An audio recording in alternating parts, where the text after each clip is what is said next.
Arnaud Dréja, 42 ans, français vivant au Mexique depuis 10 ans maintenant et professionnellement toujours dans le business du sport.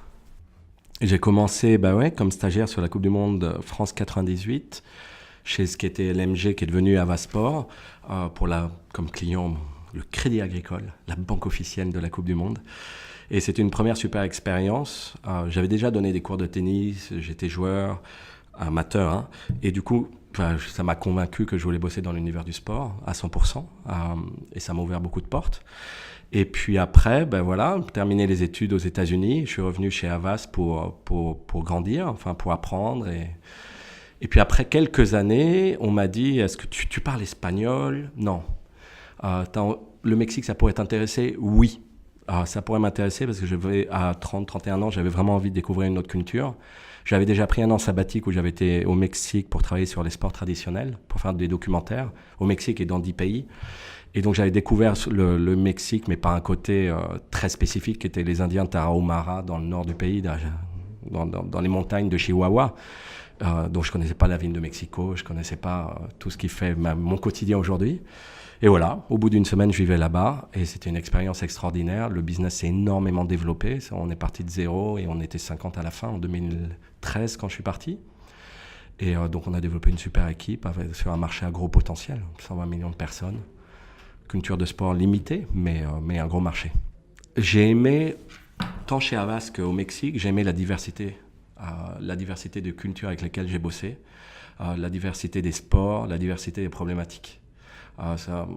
J'ai bossé dans le foot, le monde olympique, comme dans la danse classique. Donc cette diversité, ça t'enrichit énormément parce qu'à chaque fois tu dois t'adapter, essayer de comprendre. Et donc c'est très stimulant intellectuellement de s'adapter déjà et de rencontrer des gens avec des profils complètement incroyables. Que ce soit un danseur de l'opéra ou que ce soit un athlète dans n'importe quel sport, en général, ils ont toujours une histoire assez forte. Et ils ont beaucoup à partager, et donc apprendre d'eux, c'est super. Et au niveau du business, pareil, parce que le business a vachement changé depuis 20 ans, donc maintenant déjà que je suis là-dedans, les dynamiques de communication des marques, des organisations sportives, de sources de revenus, sont complètement différentes. Du coup, la diversité, je crois que c'est ce qui m'intéresse le plus. Donc 2013, pour mettre un petit peu de contexte, je sors d'Avasport et Entertainment Mexique pour créer mon entreprise, mon Lab, 100% dédié au sport. Et il y avait un gros besoin d'innovation au Mexique et en Amérique latine en général, parce que c'est des marchés qui ne sont pas très sophistiqués dans les dynamiques du sport business. Du coup, on s'est dit pourquoi on n'inspirerait pas les gens de l'industrie. Évidemment, ça pourrait nous bénéficier à nous comme entreprise, mais commençons par inspirer le marché, par éduquer d'une certaine manière le marché sur le potentiel d'innovation dans le domaine du sport business. Donc voilà, le postulat de base, il est là. Donc on le fait là-bas parce qu'on est là-bas. Moi, j'habite toujours là-bas. Donc on est là-bas et puis ça a marché. Ça a marché parce que les speakers ont commencé à venir. Alors, Sport Innovation Summit, ça consiste en fait, c'est une espèce de TED Talk de l'innovation dans le sport où des speakers du monde entier viennent partager leur cas d'innovation sur différents thèmes. Donc de nouveau, on revient à la diversité. Donc il y a des gens de tous les pays, il y a différents thèmes et ça a super bien marché. Ils m'ont dit pourquoi on ne le ferait pas grandir. Et ils sont partie prenante de la croissance du 6. Alors ça, c'était un gros challenge au début et en fait, je me suis rendu compte que non. Non, parce que au-delà des médias et le côté un peu sensationnel qu'a le Mexique, d'abord c'est un pays magnifique et extraordinaire, et puis c'est un pays qui a un énorme potentiel, 120 millions d'habitants.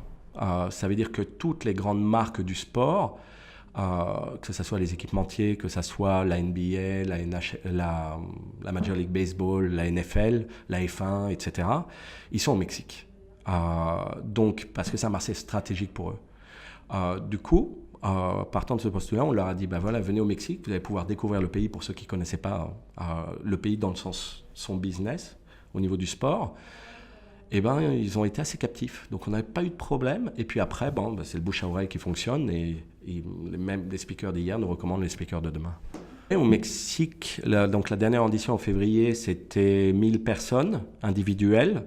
30 speakers, 36 millions d'impacts en un mois du hashtag sur Twitter. Donc ça devient un petit événement médiatique dans l'industrie. 3 shows télé au Mexique, aux États-Unis. Donc au-delà des contenus qu'on partage et du networking sur l'événement, on commence à à partager un peu les innovations générées par ces experts pour que ça touche un public plus large. Ça reste un événement de niche, ça reste un événement d'experts pour des experts, ça reste un événement de niche, mais ça grandit. Pourquoi Paris ? Parce qu'on cherche à être sur tous les continents. Donc en 2017, au minimum, on sera au Mexique, donc Amérique plus Paris. Pas l'Angleterre, parce qu'il y a des événements du même genre, on va dire, qui existent et qui sont très performants et très bien. Par contre, en France, on a l'impression qu'il y a une offre de valeur ajoutée, parce que 70% des speakers sont internationaux, viennent de l'étranger. Donc, on apporte vraiment une vision internationale, du networking international, plus qu'être dans l'écosystème français. C'est vraiment le principe. Par ailleurs, si la ville de Paris gagne les JO, c'est une grosse plateforme. La ville de Paris nous aide sur l'événement. Paris 2024 nous aide aussi, le tremplin aussi. Donc, c'est des vecteurs intéressants parce qu'il y a beaucoup d'acteurs qui sont impliqués dans l'événement parce qu'ils partagent la même vision. Il faut qu'on innove dans le domaine du sport pour que ça grandisse. Tout dépend de la qualité de l'échange qu'on aura sur l'événement, entre les speakers et les gens qui assistent. Parce que c'est bien d'écouter, mais il y a des moments de networking et il se crée des relations et ces relations peuvent déboucher sur des pistes de travail futures, des projets futurs de collaboration. Parce que l'innovation, c'est la collaboration en premier lieu. Donc l'échange entre les gens est vraiment très important. Donc j'espère que dans ce contexte-là, on apportera une valeur vraiment pour qu'il y ait un échange de qualité. Il y en a beaucoup. Déjà, dans le contenu de l'événement, on a 2 thèmes qui sont le sport business et le sport performance. Donc on sépare pas vraiment les deux parce qu'on touche tous. Mais donc le sport business, comment faire croître le sport business, ça va des nouveaux modèles de droits médias et de production. Donc les systèmes d'OTT, tous les nouveaux modèles, les nouveaux acteurs sur les droits médias qui changent tout. On a vu sur le handball, une banque a acheté les droits en Allemagne et a eu des audiences incroyables. Comme il y a les OTT avec Perform, comme il y a Amazon tout le monde pense qu'ils vont se mettre sur les droits télé, Facebook, Twitter et autres. Donc comprendre les enjeux sur les droits télé dans la partie sport business, c'est très important. Les enjeux de gestion pour les propriétés sportives. Donc on va parler de billetterie avec Artificial Intelligence, comment pousser évidemment les ventes, mais avec une grande connaissance du consommateur.